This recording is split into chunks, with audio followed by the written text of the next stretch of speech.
Hello friends. हाय, कैसे हैं आप सभी। हर हर महादेव। आई होप आप सभी बहुत अच्छे होंगे और मेरी वीडियो का इंतज़ार कर रहे होंगे जैसा कि हमेशा आप करते हैं। तो इस वीडियो के अंदर जो आज मैं टॉपिक पे बात करने जा रही हूँ, वो एक्चुअली हमारा जो टॉपिक है वो रिलेट करता है उन चीज़ों से जो हम अक्सर सोचते हैं। इनडायरेक्टली अगर मैं बात करूं टॉपिक की, तो हमारा टॉपिक है law of vibration. Law of vibration क्या होता है, लॉ ऑफ वाइब्रेशन के क्या बेनिफिट होते हैं, लॉ ऑफ वाइब्रेशन के क्या नेगेटिव इफ़ेक्ट होते हैं। ठीक है, तो इसी टॉपिक के ऊपर आज हम बात करने वाले हैं।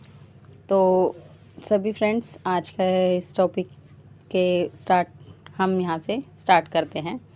समझते हैं कि लॉ ऑफ वाइब्रेशन क्या होता है।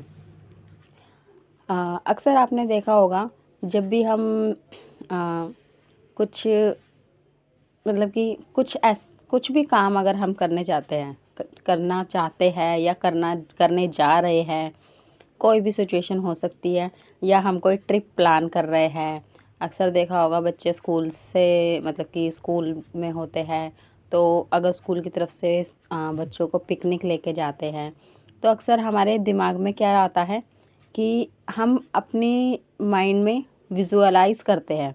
विजुअलाइज किस तरीके से करते हैं, जैसे बच्चा है तो बच्चे ने अपने माइंड में मतलब कि एक थॉट लेकर आए कि नाइट में जैसे सो रहे हैं या फिर बैठे हुए कुछ सोचते हैं, तो वो सोचते हैं कि मैं पिकनिक पे जाऊंगा, तो मतलब मैं इतने पैसे लेके जाऊंगा और मैं वहाँ पे आइसक्रीम भी खाऊंगा, बर्गर भी खाऊंगा, जो जो मिलेगा सब खाऊंगा। वहाँ पे तो मम्मी भी नहीं होगी रोकने के लिए, और मैं बहुत सारी मस्ती करूँगा।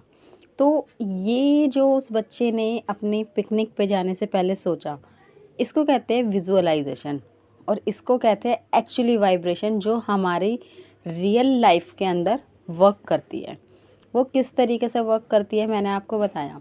अब क्या है कि बच्चे ने, क्योंकि उसे पता है कि वो ये सब चीज़ें करना चाहता है, तो उसने सोचा। ठीक है, वो सोचा, और वो शायद जैसे कहते हैं ना कि कोई भी अगर हम काम करते हैं तो हर एक काम को करने का एक तरीका होता है और स्टेप होते हैं, जिन स्टेप्स के थ्रू हम उन कामों को करते हैं। ठीक है, तो ये स्टेप था बच्चे का विजुअलाइज करना कि मैं पिकनिक पे जाऊंगा तो बहुत मौज मस्ती करूंगा और कुछ भी खाऊंगा, मम्मी भी नहीं होगी रोकने टोकने के लिए कि बेटा आइसक्रीम नहीं खानी, ठंड लग जाएगी, या फिर जंक फूड नहीं खाना, बीमार पड़ जाओगे। तो ये विजुअलाइजेशन थी ना, ये बहुत ही नेचुरल थी, जो कि पॉसिबल थी। कैसे पॉसिबल थी, पिकनिक पे जाना है, पैसे भी पेरेंट्स देंगे, ठीक है, और वो चीज़ होनी है। ठीक है, तो ये थी वो विजुअलाइजेशन, वो वाइब्रेशन जो हमने सोची और वो एक्चुअली वो हुई। और ये एक है पॉजिटिव वाइब्रेशन। जब हम किसी चीज़ को प्लान करके बैठे होते हैं और फिर हम वहाँ पे उसको उसके बारे में सोचते हैं, तो वो एक्चुअली एग्जीक्यूट हो जाता है।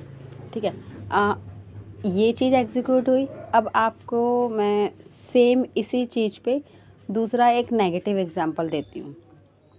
दूसरा नेगेटिव एग्जांपल हमारी लाइफ में बहुत सारे हैं, जो कि आप सुनने के बाद आपको समझ में आ जाएंगे कि वो किस तरीके से वर्क करते हैं।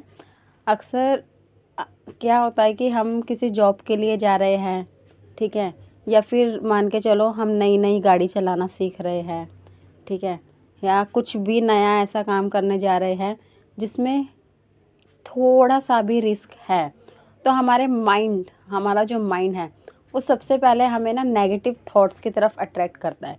क्योंकि बचपन से लेके बड़े होने तक जो हम सुनते हैं, समझते हैं, अनजाने में जो चीज़ें करते हैं, वो हमारे दिमाग के अंदर मतलब इस तरीके से नेगेटिव थॉट्स इतनी ज़्यादा मतलब कि हमारी बॉडी एनर्जी मतलब कि हमारी नेगेटिव थॉटों से मतलब भरी होती है कि हमें पॉजिटिव थॉट तो बहुत ही रेयर केस पे आता है, ज़्यादातर हमें नेगेटिव थॉट ही आता है। वो किस तरीके से आता है, जैसे मान के चलिए आपने नई गाड़ी ली, या फिर घर में एक बच्चा है, उसके फादर ने उन्हें एक मतलब बच्चा इतना बड़ा हो गया है कि वो गाड़ी ले सकता है, तो उसने कहा कि पापा मुझे गाड़ी लेनी है। तो फादर ने कहा ठीक है बेटा दिला देंगे, ठीक है। लेकिन दिलाने से पहले फादर सोचते हैं क्या करेगा गाड़ी लेके, तुझे चलानी तो आती नहीं है, कहीं गिर ना जाए, कहीं कुछ हो ना जाए। तो ये वो नेगेटिव थॉट्स होते हैं जो हमारी बॉडी के अंदर 90% जो नेगेटिविटी है, मतलब कि हमारी बॉडी के अंदर जो 90% एनर्जी है नेगेटिव, ये वो थॉट है, ये वो 90% खींचती है।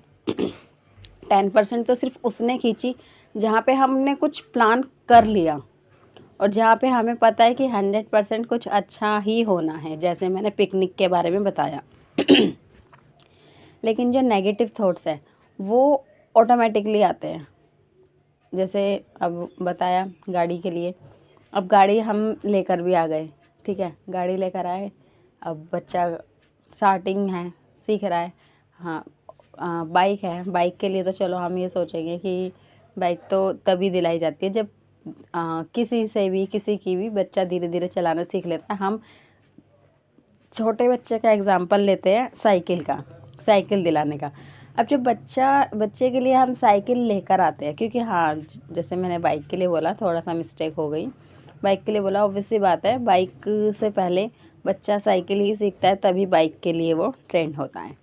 तो जब बच्चे के लिए साइकिल ली जाती है और बच्चा साइकिल चलाना सीखता है, तो वहाँ पे क्या होता है कि साइकिल लाने के बाद जैसे बच्चा चलाना शुरू करता है, फर्स्ट टाइम जब बच्चा चलाता है, पेरेंट्स अपने बच्चों के साथ ही होते हैं उसको प्रोटेक्ट करने के लिए, कि अगर कुछ हुआ तो हम उसे संभाल लेंगे। तो सबसे पहला पॉइंट जो हमारा नेगेटिव 90% जो एनर्जी जिसने फेंकी, 90% नेगेटिव एनर्जी जो हमारे दिमाग से निकली, वो क्या था कि अगर कुछ हुआ तो हम संभाल लेंगे, ठीक है, ये होता है।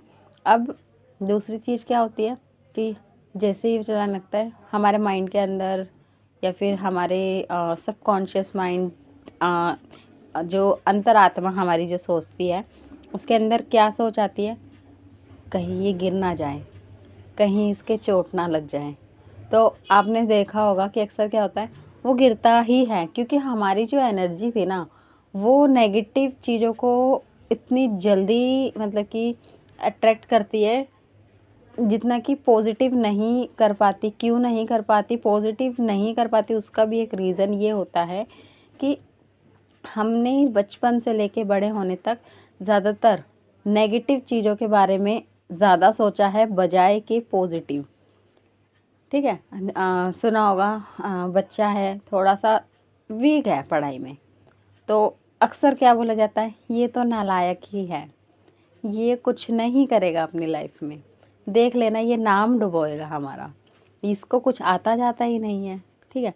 तो ये थॉट्स होते हैं ना, ये क्या है, एक बच्चे के अंदर, बच्चे को मतलब आप मतलब कि आपने जो एनर्जीज़, आपने जो रिलीज़ की अपनी एनर्जीज़, वो क्या रिलीज़ की, वो नेगेटिव थॉट्स की रिलीज़ की एनर्जी।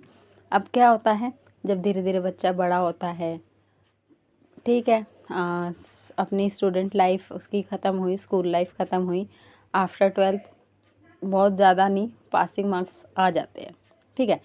लेकिन ये सिर्फ पासिंग मार्क्स आए, उसका रीज़न क्या था कि नेगेटिव पेरेंट्स पहले से ही थे, उसकी तरफ नेगेटिव एनर्जीज़ को ही फेंक रहे थे।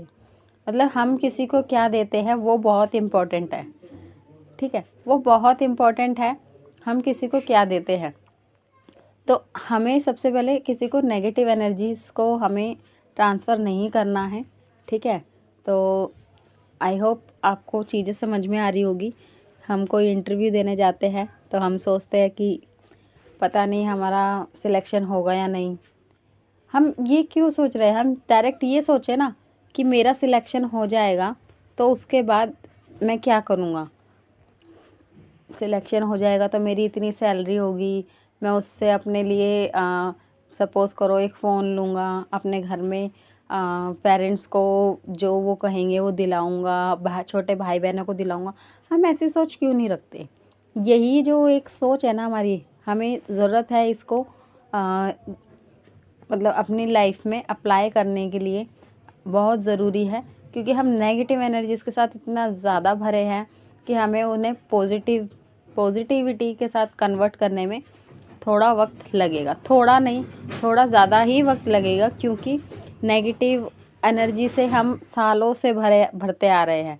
लेकिन हम चाहते हैं, कई बार क्या होता है, हमने वीडियोस को सुना, आप मेरी वीडियोस को सुन रहे हैं कि मैं पॉजिटिव ही सोचती हूँ तो पॉजिटिव ही होता है। आपने सोचा चलो भाई हम भी पॉजिटिव सोच के देखते हैं तो हमारे साथ भी पॉजिटिव होगा।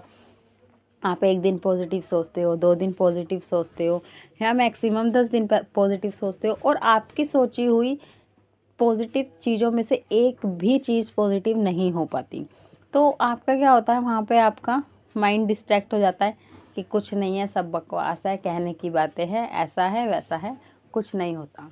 ठीक है, तो आप ज़रा खुद सोचिए कि जो चीज़ बचपन से हमारी दिमाग के अंदर भरी जा रही है, नेगेटिव एनर्जीज़, वो पॉजिटिव कन्वर्ट होने में इतना जल्दी मतलब कि पॉसिबल नहीं है। इतनी जल्दी टाइम मतलब कि इतना आसान नहीं है कि उन्हें पॉजिटिव में जल्दी से कन्वर्ट किया जाए। तो ये बहुत ज़रूरी है कि हमें टाइम चाहिए। किसी भी चीज़ को समझने के लिए टाइम बहुत इम्पोर्टेंट होता है, क्योंकि टाइम की जो वैल्यू होती है ना, वो एक ऐसी वैल्यू होती है जो अगर हम सही समय पे नहीं कर पाए तो वो टाइम कभी लौट के नहीं आ पाता। ठीक है, कभी भी वो टाइम लौट कर नहीं आ पाता। अब जिस बच्चे ने 12th पास की, 12th तो पास हो गई पासिंग मार्क्स के बाद, क्योंकि बच्चे के दिमाग, पेरेंट्स भी कुछ नेगेटिव एनर्जीज फेंकते हैं, फिर उसके बाद बच्चा भी ये सोचता है कि कैसे तैसे बस 12वीं पास हो जाए, फिर तो ज़िंदगी मौज की काटेंगे, अपना जॉब करेंगे, ना स्कूल जाना, ना होमवर्क करना, ना किसी टीचर का प्रेशर, ना टेस्ट का प्रेशर। तो ये जो कुछ सोच होती है, इनको हमें रिलीज़ करना होता है। अब क्या होता है, 12th के बाद जब एक्चुअली हम वर्क प्लेस पे उतरते हैं, वर्क प्लेस पे जाने के बाद हमें ये पता चलता है, ये रियलाइज़ होता है कि काश, या तो 2 तरीके की थॉट्स आती है उस टाइम हमारे माइंड में कि स्कूल लाइफ बहुत अच्छी थी। इस स्ट्रेसफुल भरी दुनिया से स्कूल लाइफ बहुत अच्छी थी। काश स्कूल का मतलब टाइम वापस आ जाए, तो वो टाइम, ना तो वो टाइम वापस आता, ना ही वो ज़िंदगी वापस आती। ठीक है, और लॉ ऑफ वाइब्रेशन जितना कि मैंने आपको यहाँ पे समझाया, आई होप बहुत अच्छे से आप समझ गए होंगे कि लॉ ऑफ वाइब्रेशन हमारी ज़िंदगी में किस तरीके से काम करती हैं। तो बजाय कि नेगेटिव सोचने के, हम एवरी टाइम पॉजिटिव सोचें। बिज़नेस करने जा रहे हो, ये मत सोचना नहीं चला तो क्या हो गया, हमेशा ये सोचना कि चल गया तो क्या हो गया, चल गया तो मैं कितना बड़ा इंसान बन जाऊंगा, चल गया तो मेरे पास कितना पैसा होगा, और चल गया तो मैं अपनी लाइफ की कितनी प्रॉब्लम्स को सॉल्व कर सकता हूँ। यही डिफरेंस था, सॉरी, यही था law of vibration. I hope आप सभी बहुत अच्छे से समझ गए होंगे, और मेरे इस चैनल पे इसी तरीके की और वीडियोस को मैं लाती रहूँगी, समझाती रहूँगी, जिससे आप अपनी लाइफ में इम्प्रूवमेंट्स ला सकें। तो आज के लिए इतना ही फ्रेंड्स। लॉ ऑफ वाइब्रेशन मैंने आपको बहुत अच्छे से समझाया। अगर किसी तरीके कोई डाउट हो तो आप कमेंट करके पूछ सकते हैं। ठीक है friends, okay, bye bye friends. आज के लिए बाय, और हर हर महादेव। भगवान भोलेनाथ सबके ऊपर अपना आशीर्वाद बनाए रखें। Bye bye.